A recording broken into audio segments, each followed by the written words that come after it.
Dito yun guys, nakatayo yung kalahating katawan ng manananggal dito guys.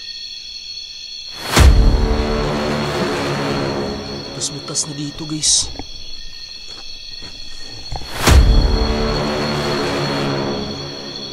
May kumakalabog ah. Daga lang siguro guys, baka daga. So yo, what's up? Magandang gabi.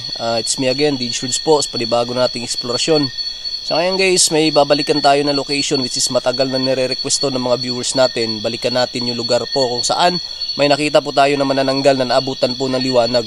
So ngayon guys, nandito na tayo mismo sa tuktok po ng bundok na to para po mapupunta natin at mapakita sa inyo ulit. Kung hindi kayo nagmamadali sa panonood, wag po sana kayo mag-skip po ng ads guys. Malaking bagay po yan para po sa kagaya po natin na nangangarap po dito sa mundo ng social media at dito sa YT. Gaya po natin na konti lang yung views. So guys, maraming salamat and sana samahan niyo po ako ngayon hanggang dulo. Let's go!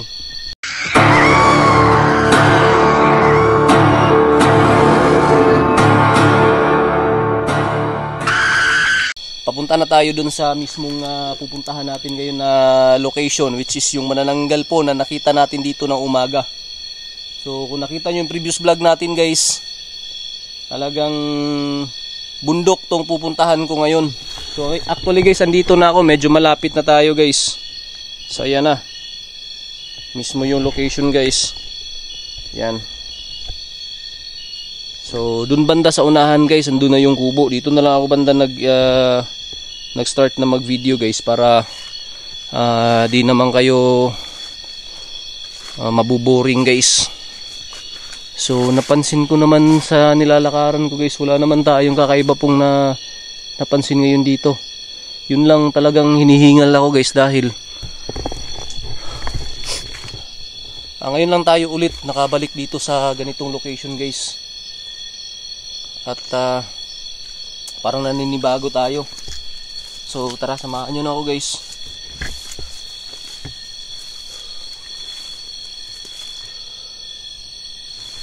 Guys,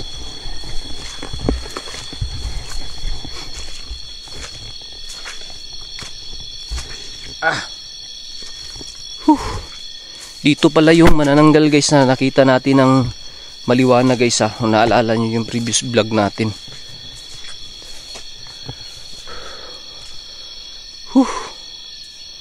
Grabe, ibang klase talaga guys. Naninibago ako dahil solo exploration tayo ngayon. Wala tayong kasama. Dito tayo sa bundok.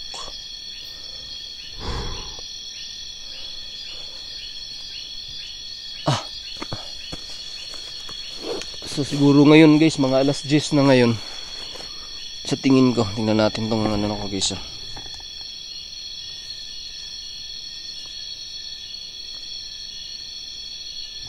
So yun guys yung oras guys. Mag-aalas 11 na pala.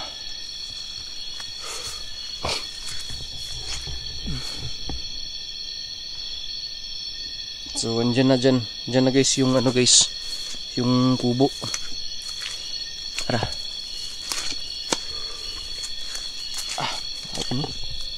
Grabe, sobrang putik talaga guys dahil palagi na lang naulan dito sa amin.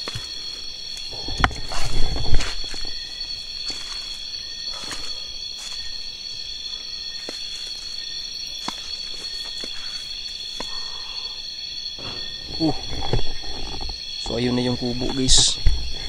Kung naalala nyo tong bahay na to guys, dito ko nakita yung manananggal guys na umaga. Dito sa bahay na to na nasa bundok to guys. So, orasyon Tumini Diyos. Tara.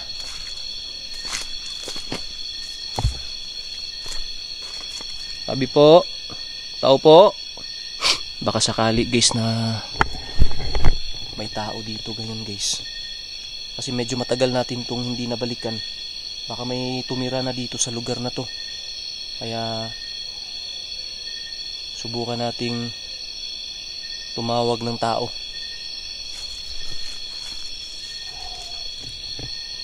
Pero dito dito guys, di tayo magpakampante dito guys dahil mayroon talagang manananggal dito sa lugar na to.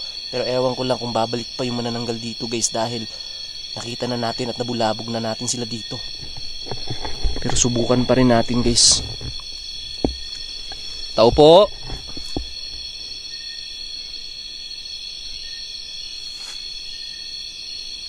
Tao po.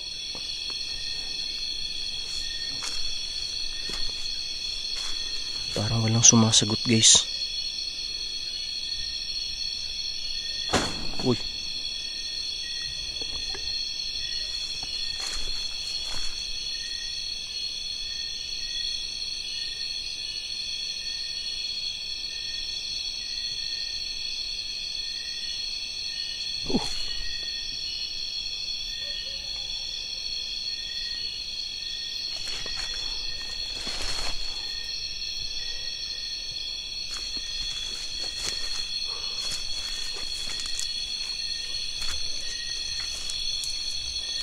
Tao ba dito?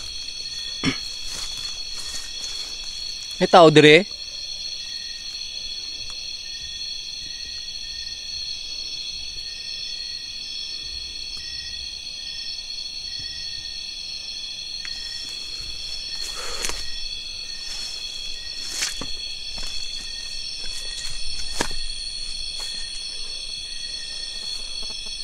Guys, dito yung guys, wala na yung ano guys.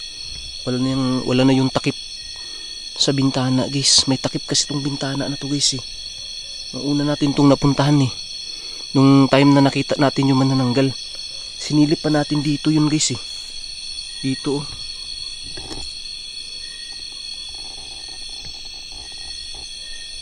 Diba? Diba kung naalala nyo, sinilip pa natin dito guys. Tsaka dito.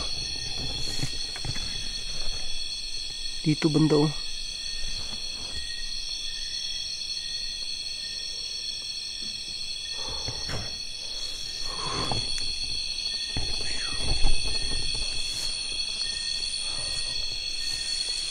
Parang tahimik na dito ngayon guys ah.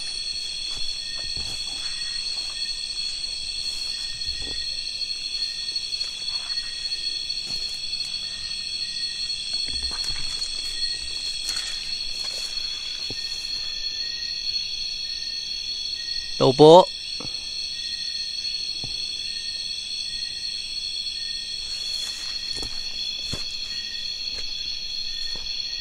Dito yun guys oh, manananggal no. Sa umaga nakita natin dito guys oh. Di ba? Kung mapipicture out nyo guys. Kung tatatak sa isip niyo yung picture or yung picture guys, picture. Sorry. Kung mapapaisip kayo guys, dito yun guys. Kung maalala nyo yung video natin o yung picture, kung maalala nyo guys, dito yun guys, nakatayo yung kalahating katawan ng manananggal dito guys.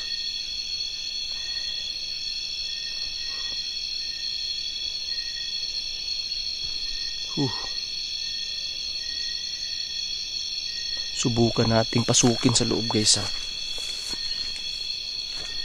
Tao po.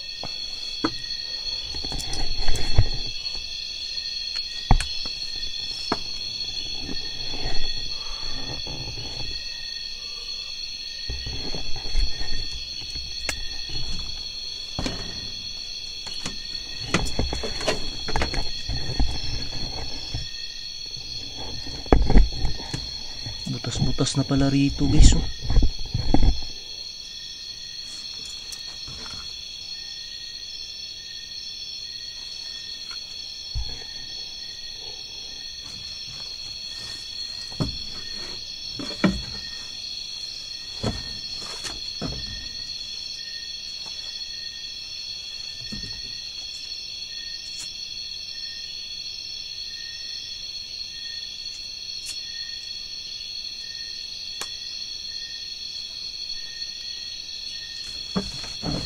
Butas-butas na dito guys.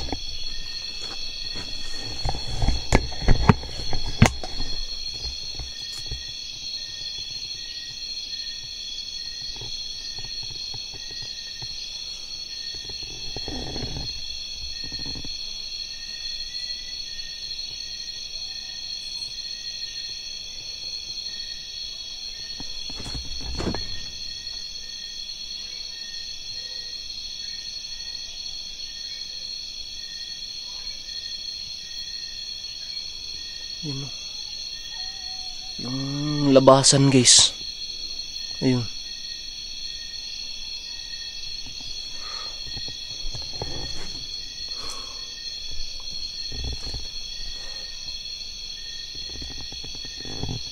Grabe.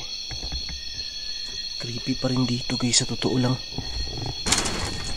Pero wala naman akong napansin na kakaiba ngayon dito guys. Parang kumakalabog lang kanina, pero sa tingin ko baka daga lang guys. Baka wala na talagang pumupunta rito guys na manananggal guys, or aswang, dahil alam nyo naman na nabulabog natin to dito guys, dahil nakita na natin yung manananggal dito. Tsaka may mga nadali na rin tayo rito guys.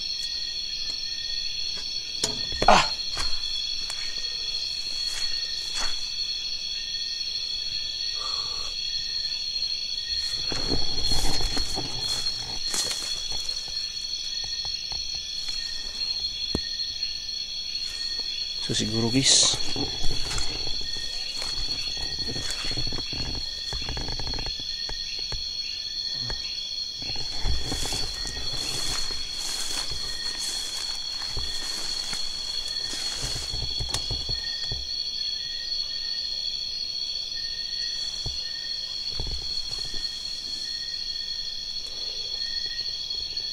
yun yung buwan guys oh.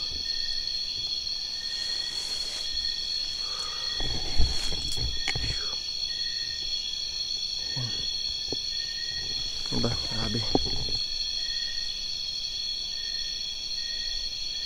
Napaka-creepy pa rin tingnan ng kubo guys.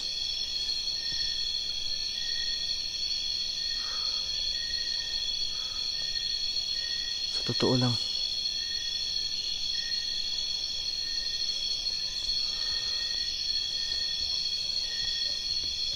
Ayun o. Pagmasdan nyo lang ng maigi guys ha.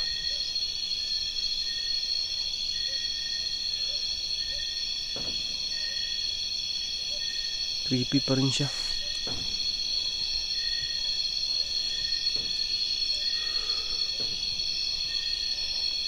Uy.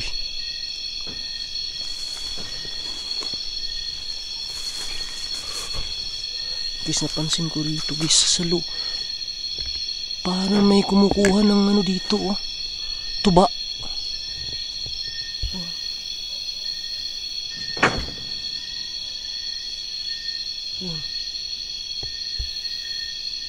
So meaning mayroong pumupunta rito na kumukuha ng coconut wine. May kumakalabog ah. Daga lang siguro guys, baka daga. Yan oh.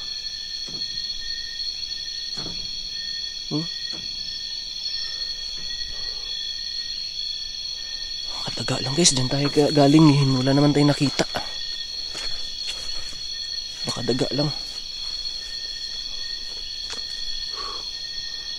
Talagang mayroong kumukuha ng ano dito guys, coconut wine no. Yun o.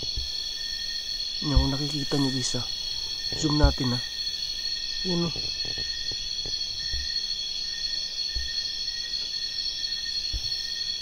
So dapat maaktuhan natin dito. Siguro balikan na lang natin dito sa susunod na makita natin yung kumukuha ng tuba o ng coconut wine, para sakali ma-interview natin, malaman natin kung sino. So tara guys, alis na tayo guys, uwi na tayo. Bababa na tayo guys. May kumakalabog pero parang siguro parang ano lang, mga daga. Pero dito natin nakita talaga yung manananggal guys, sa totoo lang. Grabe, sobrang dami pong nagalit sa akin nung nabidyohan natin yung manananggal na yun, dahil sabi nila umagang umaga yung manananggal daw. Eh yun nga yung sabi ko sa inyo, manananggal nga yun na naabutan po ng liwanag. Oo, na-explain ko naman yun. So siguro guys, hanggang sa susunod lang natin na video guys. So yun, bababa na ako dito sa bundok. And sana samahan nyo pa rin ako sa susunod guys. Kasi may nakita tayo doon na ano eh. May nakita tayo doon na puno na niyog na mayroong parang mayroong kumukuha ng coconut wine. So siguro baka sakali maaktuhan natin yung kumukuha ng coconut wine doon. Matanong natin guys ha. So yun oh, may punong balete dito guys. Yun oh. Ang guys ha. Punong balete dito. Pakita ko sa inyo. Tabi-tabi po. Yun oh. Malaki. Nag-blurred pa yung camera natin guys. Ayan. Tabi po, pasensya na po ha. Bibidyo lang po. So guys, siguro hanggang dito na lang muna tong video na to. And sana po kung nagustuhan nyo tong video natin to guys, huwag nyo pong kalimutan sana na mag like po sa video, mag subscribe bilang suporta po. Maraming salamat po. God bless. Peace.